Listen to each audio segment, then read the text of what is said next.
안녕하십니까, 통현입니다. 오늘은 재생관의 의미와 운명적 특징에 대해서 말씀을 드리겠습니다. 세부적으로 이 재생관 구조는 여러 종류가 있습니다. 사주에 따라서 그 여러 종류에 대해서 설명을 해드리고, 또 그 여러 종류에 따라서 길과 흉의 작용이 어떻게 나타나느냐 하는 것을 말씀드리겠습니다. 구독과 좋아요를 눌러주시면 감사하겠습니다.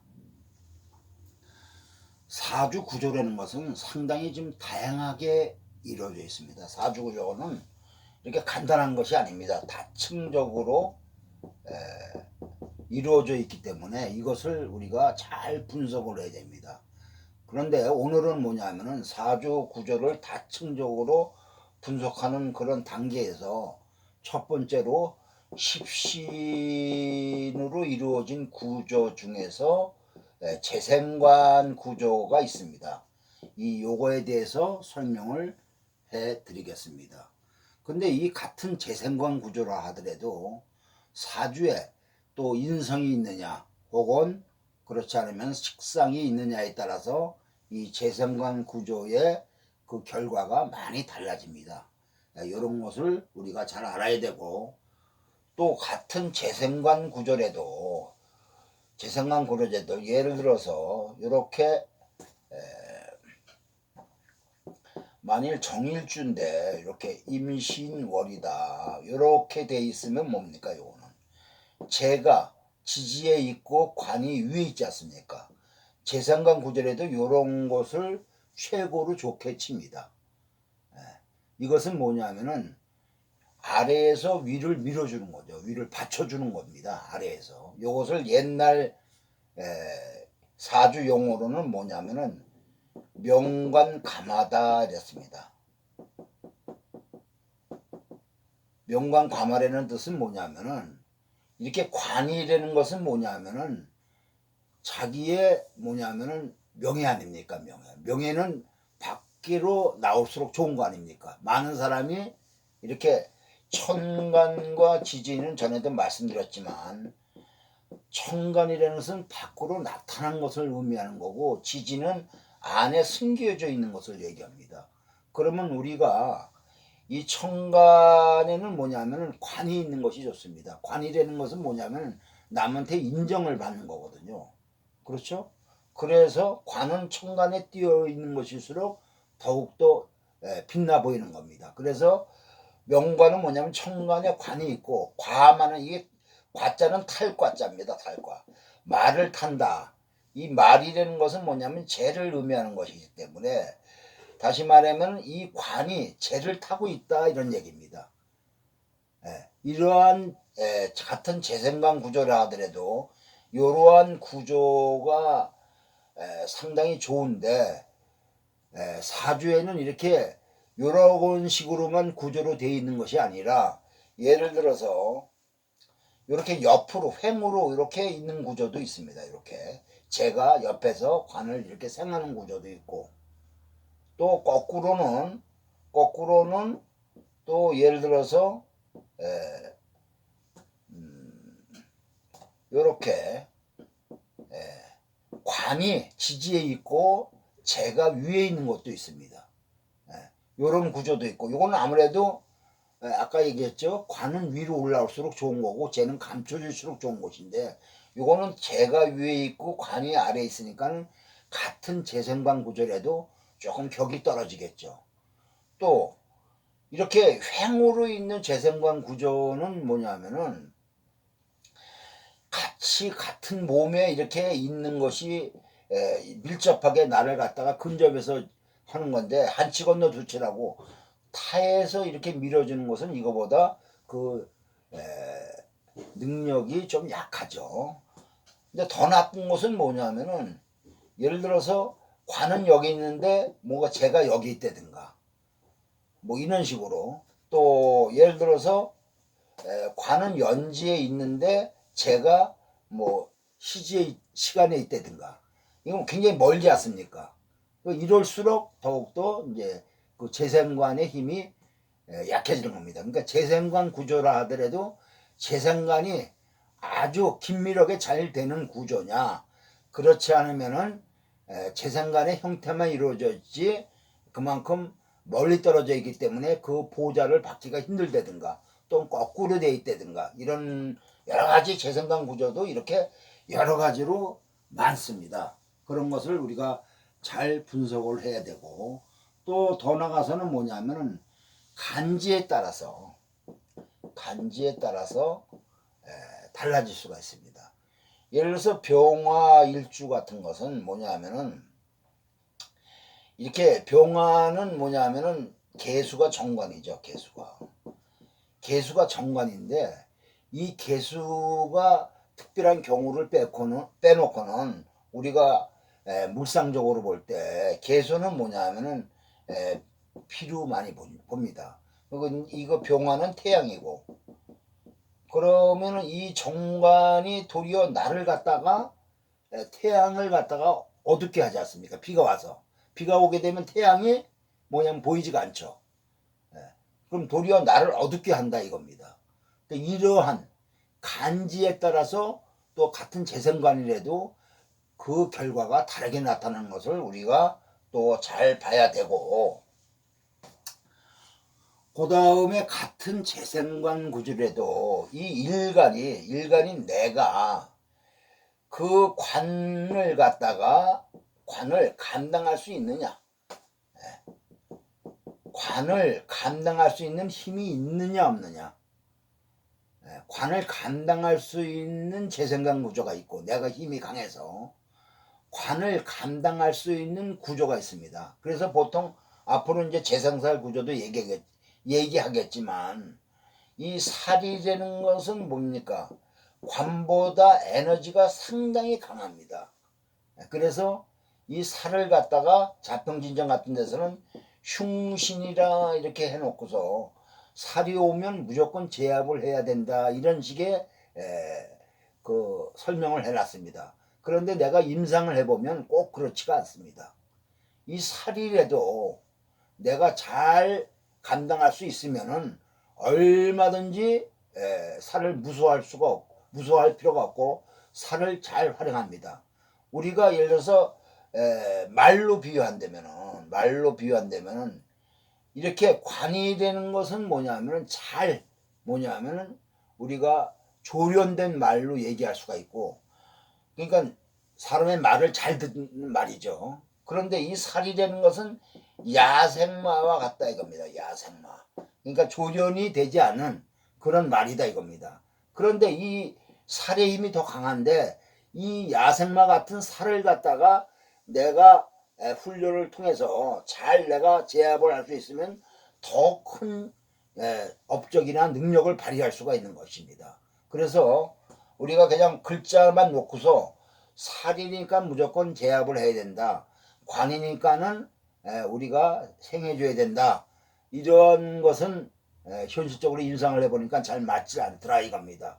그래서 살도 내가 감당할 수 있으면 관의 역할을 할 수가 있는 거고, 관도 내가 감당하기가 힘들면은 이것이 도리어 살의 역할을 하는 것이 이 많은 임상을 통해서 증명이 되어 있습니다.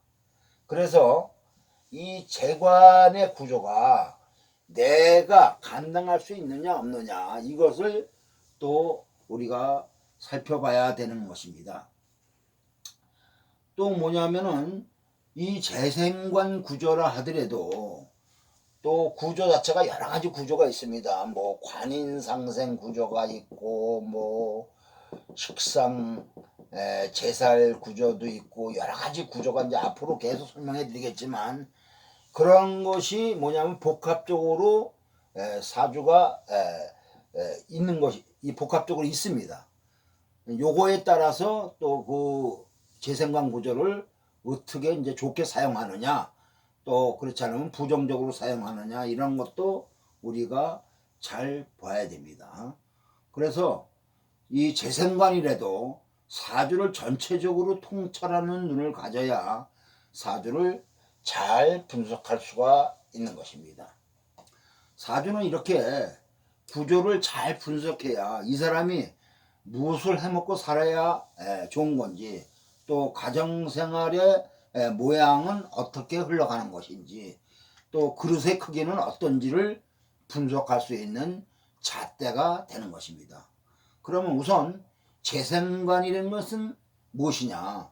재생관을, 사주의 재생관이라는 구조를 갖게 되면은 어떻게 내가 활용을 하고 또 어떤 의미를 갖고 있느냐 하는 것을 차근차근히 한번 들어가 보기로 합시다. 그러면 이 재라는 것을, 재와 관이 있는데 이것을 사회적인 혹은 조직생활 차원에서 우리가 한번 재와 관의 그 활용을 한번 설명해 보기로 했습니다. 이 우리가 조직생활을 한다 한다면은 이 관이라는 것은 윗사람입니다. 윗사람, 나보다 상관이죠. 관을 윗사람 관을 윗사람으로 볼 때 그럼 쟤는 무슨 역할이냐? 이건 내가 됩니다. 내가. 그러니까 재생관 되는 구조는 뭐냐? 내가 윗사람한테 충성을 하는 겁니다. 충성. 내가 충성을 한다 이겁니다. 내가 윗사람한테 충성한다. 이런 것이 재생관 구조입니다. 그런데 반대로 내가, 이 관이 나일 때는, 내가 이제 나가 관이다 이거입니다. 그러니까 내가 윗사람이 된 거죠. 내가 윗사람이 되면은 뭐야? 이 쟤는 뭐냐면 나의 부하입니다. 부하, 아랫사람. 그러면은 내가 윗사람일 때는 이 재생관 구조를 이뤘다 하면은 나를 보필하는, 나한테 충성하는 부하가 있을 수 있다 이겁니다. 요것을 잘 이해를 하세요. 내가 윗사람을 모실 때, 재생관 구조로서 내가 윗사람을 모신하면 내가 제가 되기 때문에 윗사람을 재생관을 하는 거 아닙니까? 그렇게 되면은 내가 뭐냐면 윗사람한테 충성을 하는 겁니다. 또 반대로 내가 윗사람일 때는 나를 보필하는 것이 제가 되기 때문에, 부하가 되기 때문에 나를 보필하는, 나한테 충성하는 그런 부하가 있다 이겁니다. 그래서 이렇게 재생관 구조를 잘 이루게 되면은 조직 생활을 비교적 잘하게 됩니다. 잘하게 되고, 또 이 재생관 구조를 이뤘다 해서 사업을 못하는 건 아닙니다. 사업을 하면은 그만큼 나를 도와주는 그런 부하를 많이 거느릴 수 있다. 또 그러한 충성스러운 부하를 만날 수 있다. 이렇게 우리가 사회적이나 혹은 조직생활을 할 때 우리가 분석을 할 수가 있는 것이고, 이렇게 조직생활을 할 때는 남자나 여자나 똑같습니다. 남자나 여자나 지금 얘기했던 그런 의미가 똑같이 얘기가 될 수 있고, 가정적으로 볼 때는 이렇게 재생관 구조를 이루게 되면은, 남자일 경우에 뭡니까? 이 쟤는 뭐예요? 쟤는 처가 되죠. 처. 혹은 여자가 되는 것입니다. 여자가. 그러면 내가 재생관 구조를 이룬 사주다. 남자일 경우에. 이럴 때는 처가 나한테 충성을 하는 겁니다. 충성. 처가 나한테 충성한다. 처가 나한테 충성한다 하는 것은 뭘 얘기하느냐? 처의 내조가 좋다 이겁니다. 처의 내조가 좋다. 그래서 이런 사주들은 뭐냐면은 이렇게 우리가 평강공주와 호동왕자라는 거 있죠. 이런 것처럼 내가 별 볼일 없었는데 처를 만나면서 내가 뭐냐면은 성공하는 발판을 이루게 된다. 이렇게 얘기할 수가 있죠. 그래서 내가 사주의 재생관이라는 구조를 이루게 되면은 이런 사람은 내가 성공을 해서 결혼을 한다 이런 것도 좋지만 성공하기 위해서 결혼을 먼저 하는 것이 더 좋습니다. 그러면 만약에 내가 없는 사람이라 하더라도 초를 만나면서 내가 성공할 수 있는 그런 기회나 혹은 그런 발판이 만들어지는 것입니다. 그런데 만약에 여자가 재생관 구조다. 여자가 재생관 구조다 하면 어떻게 됩니까? 여자가 재생관 구조다 하면은 남편을 위해서 충성을 하는 구조입니다. 남편을 위해서 충성한다. 그러니까 남편을 위해서 충성한다는 거니까 남편을 위해서 나쁘게 말하면은 희생을 하는 거죠. 희생을. 남편을 출세시키는 것까지는 좋은데 출세시키고 난 다음에 남편이 나한테 잘하느냐 안 하느냐는 또 다른 문제입니다. 일단은 이 재생관 구조는 남편을 위해서 내가 희생한다. 그러니까 나쁘게 말하면 무수리가 되는 거고, 무수리. 내가 온갖 굳은 일을 다 하면서 남편의 뒷바라지를 한다 이런 거겠죠. 좋게 말하면 현모양처겠죠. 좋게 말하면. 다시 말하면 남편의 성공을 위해서 내가 힘든 일이든지 굳은 일이든지 내가 다 해가면서 남편을 갖다가 출세시키는 사주가 여자 재생관의 사주입니다. 그래서 이 재생관 구조는 뭐냐면은 대개 잘못하면 그 사주 구조가 나쁘면은 여자가 사주 구조가 나쁘면 대개 조금 이렇게 여러 가지로 여건이 안 좋은 사람을 좀 많이 만나게 됩니다. 물론 사주 구조가 좋으면 아주 좋은 남자를 만나겠지만 사주 구조가 안 좋으면 여건이 안 좋은 사람을 만나갖고 내가 그 남편을 출세시키려고 내가 온갖 굳은 일을 다 한다 이렇게 돼 있습니다. 그래서 이 재생관 구조가 여자가 재생관 구조를 이루게 되면은 어떻게 되냐 하면은 이렇게 내가 뭐냐면 좋아하는 사람과 결혼할 수가 있다 이겁니다. 내가 좋아하는 사람, 내가 좋아하는 사람. 그러니까 상대방이 남자가 나를 좋아해서 결혼하는 게 아니라 내가 상대방을 남자를 좋아해서 이 남자를 내가 성공시키겠다, 이 남자를 훌륭하게 만들겠다 하는 그 자기의 의지가 많이 들어가고 반대로 남자의 사랑을 받는 그런 여자들은 어떤 구조냐면 앞으로 또 얘기하겠지만 이 관인상생 구조입니다. 관인상생의 구조를 이룬 사람은 내가 남편의 등에다가 빨대를 빨고 사랑하는 사람들이 많죠. 다시 말하면 남자의 사랑을 먹고 사는 여자들이 많습니다. 이래서 이런 사람들은 뭐냐면 공주과가 많습니다. 내가 남편을 위해서 희생하는 것보다는 남편이 나를 얼만큼 사랑하느냐. 그래서 이런 관인상생 구조를 이루게 된 사람들은 대개 보면은 그 공주과로서 남편이 나를 사랑하는 사람한테 남자가 나를 사랑하는 사람한테 결혼을 하는 경우가 많고, 이렇게 재생관 구조의 여자들은 내가 이 사람은 사람이 똑똑한데 경제적인 여건이 안 좋아서 지금 힘들구나, 내가 이 사람을 좀 보필을 해야겠구나, 이렇게 남편을 위해서 충성했기 때문에 내가 좋아하는 사람한테 하고 결혼을 하는 경우가 많습니다. 대표적인 것이 뭐냐면은 남편이 뭐 이 고시생인데 이 뭐냐면은 경제적 여건이 안 좋아서 상당히 힘들 때 이런 사람을 만나서 내가 고생해서 돈을 벌어 갖고 남편의 학원비를 댄다든가 남편의 경제적인 문제를 갖다가 부담하는 그런 경우가 많이 있지 않습니까? 이런 경우에 해당이 되는 거겠죠. 그 다음에 그러면은 재가 없는 관은 있는데 재가 없다. 이런 경우는 어떻게 되느냐? 이런 경우는 고관무보라고 합니다. 사주학적인 용어로 고관무보다.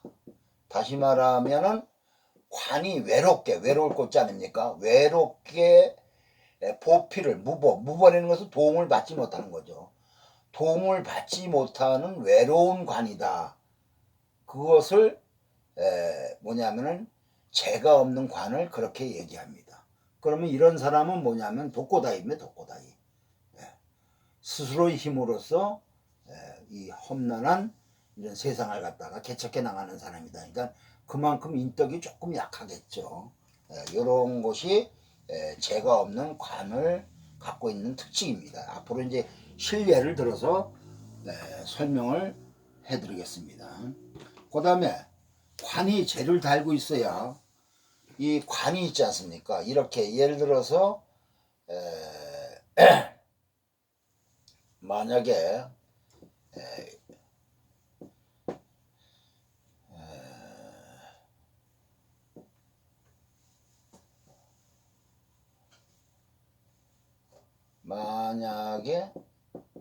개축이다, 개유다, 만약에 뭐 요런 사주 구조가 되어 있다면 관이 이렇게 재를 달고 있지 않습니까? 관이 이렇게 재를 달고 있는 사주들은 뭐냐면은 이 꼭 이렇게 돈 되는 직장을 남자일 경우에는 남자나 여자나 간에 돈 되는 직장을 많이 이제 가게 됩니다. 다시 말하면은 뭐 직장 다니면 물론 월급은 나오겠죠. 그런데 이렇게 재를 달고 있는 관은 뭐냐면 돈과 연관이 많고 또 수입이 많은 그런 직장을 많이 갖게 되고, 또 여자인 경우에는 이렇게 되게 되면 돈 보고 그 남자를 결혼한다. 돈 보고.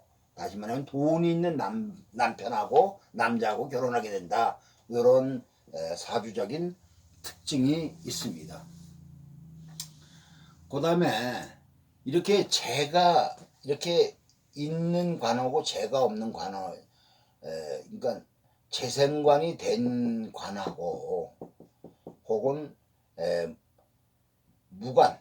무재관하고 무재고관하고의 차이점은 뭐냐면은, 예를 들어 우리가 직장 생활을 해도 재생관이 된 관은 뭐냐면은 우리가 중앙부서에 근무한다든가 그렇지 않으면은 부하가 많은 사람, 다시 말하면 제가 아까 부하라고 그랬죠.